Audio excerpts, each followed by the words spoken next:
miliyoni 140 zagura iyi nzu nziza iri hafi y'umuhanda wa kaburimbo, igizwe n'ibyumba 4, dushe toilette 3 mw'imbere mu nzu, rooftop nziza, parking ihagije, igikoni cyiza. Ni inzu nziza irimo iragurishwa, iri hafi y'umuhanda wa kaburimbo. Reka tuyibereke. Icyambere cyo kubabwira nuko ari inzu nziza nk'uko uyibona muri design, rooftop iriho nuko nabibabwiye, ifite ama design meza. Ikindi iri hafi neza y'umuhanda wa kaburimbo. Ikindi nakubwira iri muri quartier nziza pe, iyi nzira ahantu heza.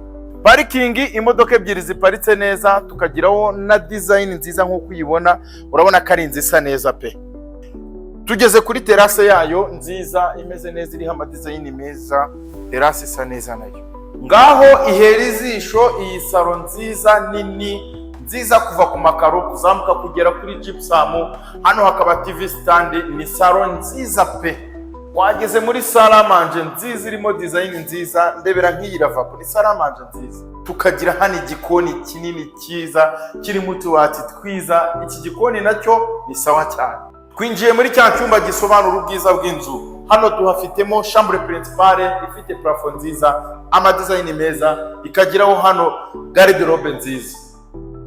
Iyi nzu ifite amadusha asa neza, ameze neza, shower nziza, amakaro meza, dushe nyine ubona y'insirimu cyane. Iyi nzu naberekaga ni inzu nziza, murabibonye.